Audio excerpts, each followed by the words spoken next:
ആ hi hello. എന്താണ് വിശേഷം? എല്ലാരും സുഖമായിട്ടിരിക്കുന്നില്ലേ?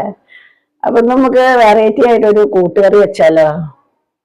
വാ, നമുക്ക് എന്തൊക്കെയാണോ നോക്കാം. കൂട്ടുകറിക്ക് വേണ്ട ആവശ്യങ്ങള്: ചെറുപയറ് കായ വേവിച്ചു വെച്ചു, ചേന കണ്ണൻചേമ്പ് അത് വേവിച്ചത്, പിന്നെ അതെ തേങ്ങ, ഗരം മസാല, കാന്താരി മുളക്, ഉള്ളി അരച്ചു വെച്ചു.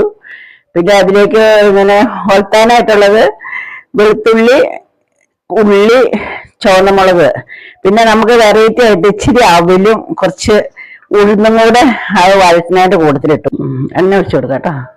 നമ്മൾ എണ്ണ മൂത്ത് ഇതിലേക്ക് ഒന്ന് കുറച്ച് കടുക് ഇട്ട് കൊടുക്കാം കേട്ടോ. നമുക്ക് വെറൈറ്റി ആയിട്ട് ഇച്ചിരി അവിലും ഉഴുന്നും കൂടെ ഇട്ട് കൊടുക്കാം കേട്ടോ. കണ്ട അത് പൊട്ടട്ടെ. അപ്പൊ നമ്മുടെ കടുക് മറ്റേ ഉഴുന്ന് അവില് മൂത്ത് ഒരു മരമരാന്ന് കേൾക്കാൻ തുടങ്ങി കേട്ടോ. ഇനി നമുക്ക് അതിലേക്ക് ഇതില് വെളുത്തുള്ളി മറ്റേ ചുവന്നമുളക് ഇട്ട് കൊടുക്കാം. അപ്പൊ നമ്മുടെ കടുക് ഉഴുന്ന അവല് എല്ലാം കൂടെ മൂത്ത് വന്നു. അതിലേക്ക് നമുക്ക് അരച്ചു വെച്ചേക്കണം അരപ്പിട്ട് കൊടുക്കാം. അപ്പൊ നമുക്ക് ഇതിലേക്ക് നമ്മുടെ വേവിച്ച് വെച്ചേക്കണ ചെറുപയറും കായും കൂടെ ഇട്ട് കൊടുക്കാം. ഞങ്ങളുടെ ഇതിലേക്ക് ഇട്ട് കൊടുക്കാം കേട്ടോ. അപ്പൊ നമ്മുടെ കൂട്ടുകറി എന്തായിരുന്നു തുറന്നു നോക്കിയാലോ? ആഹാ, അടിപൊളി. കണ്ട നല്ല രസമല്ലേ? നമുക്ക് ഇതിപ്പോ ചോറിന്റെ കൂടെയും കഴിക്കാം, വെറുതെ ഇങ്ങനെ ചായയുടെ കൂടെയും കഴിക്കാം, എങ്ങനെ വേണമെങ്കിലും കഴിക്കാം. അപ്പൊ ഇത് കണ്ട, ഇനി നമുക്ക് സ്റ്റവ് ഓഫാക്കിയേക്കാം. നല്ല രസമല്ലേ ഇത് കാണാൻ?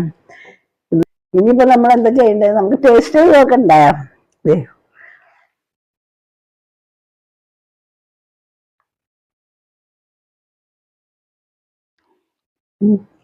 വാ,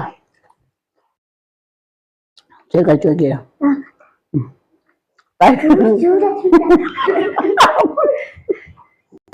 അപ്പൊ അപ്പൊ നമുക്ക് ഇത് ചോറിന്റെ കൂടെ കഴിക്കണമെന്നില്ല കേട്ടോ. നമുക്ക് വെറുതെ ഇങ്ങനെ കുറച്ചു നേരം കോരി തിന്നാം. ഞാനിത് അപ്പടി അവിടെ പോയിരുന്നു തിന്നാൻ പോവാട്ടോ. നല്ല പുഴുക്ക് പോലെയും തിന്നാം, മറ്റേ കൂട്ടുകറി പോലെയും കഴിക്കാം കേട്ടോ. അപ്പൊ എല്ലാവർക്കും ടാറ്റാ.